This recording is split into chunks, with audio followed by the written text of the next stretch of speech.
আসসালামু আলাইকুম। এমএসআর হোস্টের পক্ষ থেকে আমি রুবেল আপনাদের সবাইকে স্বাগত জানাচ্ছি আজকের টিউটোরিয়ালে। আজকে আমরা দেখব কিভাবে ওয়ার্ডপ্রেস ব্লগে ফেসবুকের মাধ্যমে লগইন করা যায় বা ফেসবুকের মাধ্যমে রেজিস্ট্রেশন অপশন অ্যাড করা যায়। তো ফেসবুকের মাধ্যমে রেজিস্ট্রেশন এবং লগইন এর উপযোগী করা সিস্টেম কিভাবে এটা করতে হয় সেই জিনিসটি দেখব। তো এটা আমি একটা প্লাগইন দিয়ে করব। এই যে প্লাগইনটা দিয়ে আমি যদি এখানে দেখি যে কিভাবে এটা ইনস্টল করতে হয়, দেখুন প্রথমে এটা ডাউনলোড করে আমার ওয়ার্ডপ্রেস প্লাগইন এর ফোল্ডারে দিয়ে দিতে হবে। তারপরে একটি অ্যাপ তৈরি করতে হবে। অ্যাপের অ্যাপের ভিতরে ওয়েবসাইটের ডোমেইনের লিংক দিতে হবে, কিছু সেটিং পরিবর্তন করতে হবে। তো আমরা এটা করে ফেলি। আমি আমার প্লাগইনস থেকে প্লাগইনস অ্যাড করে নিই।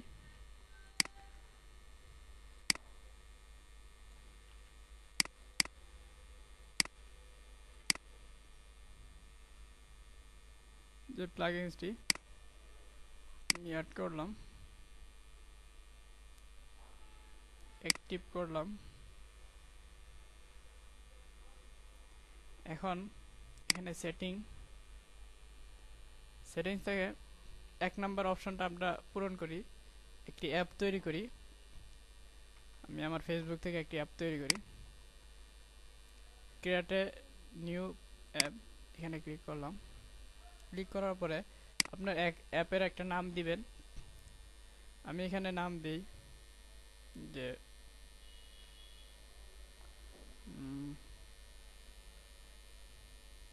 ব্লগ নাম দিলাম। একটা ক্যাটাগরি সিলেক্ট করতে হবে। আপনি আপনার যেই ক্যাটাগরিটা দরকার ওই ক্যাটাগরি অনুযায়ী সিলেক্ট করে নেবেন।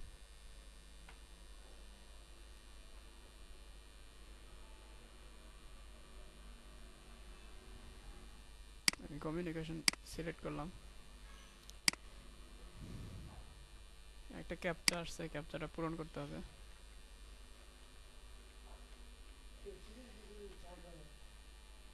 সাবমিট ক্লিক করলাম। এখন এখানে কিছু অপশন সেটিংস থেকে কিছু পরিবর্তন করতে হবে। যেমন এখানে আপনার ডোমেন নেমটা দিয়ে দিতে হবে। আমার ডোমেন নেম আমি দেই এখানে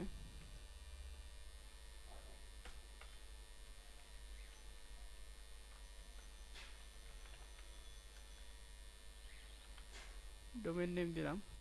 তারপরে এখানে থেকে আপনার ওয়েবসাইটটা অ্যাড করতে হবে। আমি এখান থেকে আমার যে সাবডোমেন ওয়েবসাইটটা এটা কপি করে এখানে অ্যাড করলাম। Save change.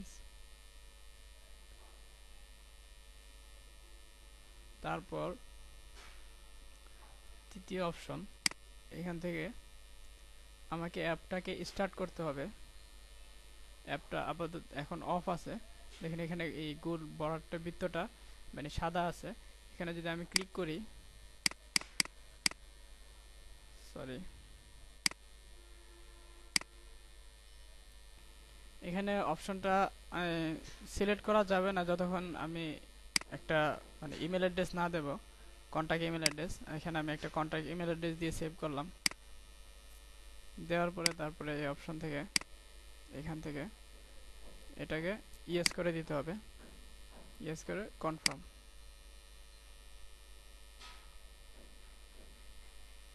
অ্যাপটাকে আমি স্টার্ট করলাম। এই যে দেখুন এখানে এই বৃত্তটা সবুজ হয়ে গেছে। এখন আমি ড্যাশবোর্ড থেকে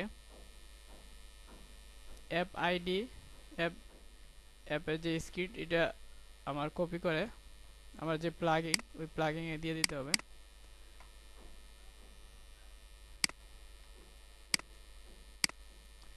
আমি এখানে কপি করি, অ্যাপ আইডি এখানে দিয়ে দিলাম। তারপর এখান থেকে পাসওয়ার্ড দিই।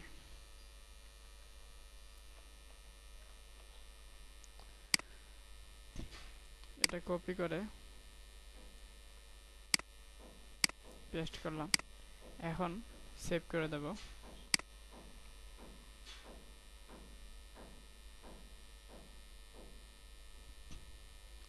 এখানে যদি আপনার কোনো কিছু পরিবর্তন করতে হয় আপনি পরিবর্তন করে নিতে পারেন।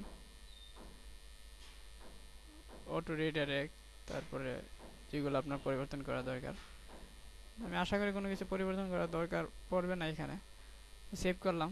সেভ করার পরে আমি যদি অন্য ব্রাউজার দিয়ে দেখি, এখানে দেখুন আমি ডাব্লিউপি অ্যাডমিন বা ডাব্লিউপি লগইন এ গেলে সাধারণত ওয়ার্ডপ্রেসের সাইট এরকম আসে।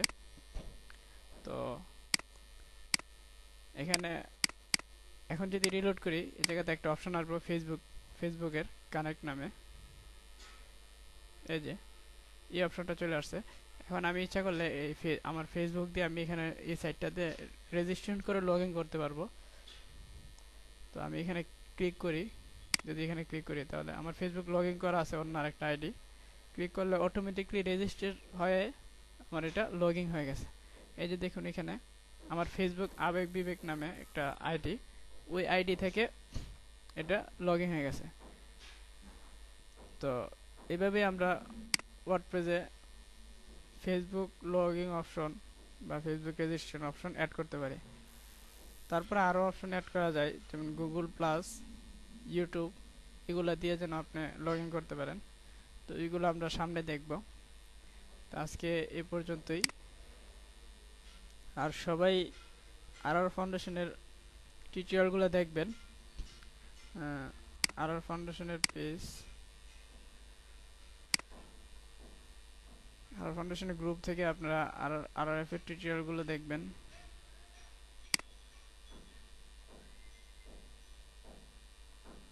এখান থেকে এখানে গ্রুপে অ্যাক্টিভ থাকবেন, সব আর ফাউন্ডেশনের টিউটোরিয়ালগুলো দেখবেন।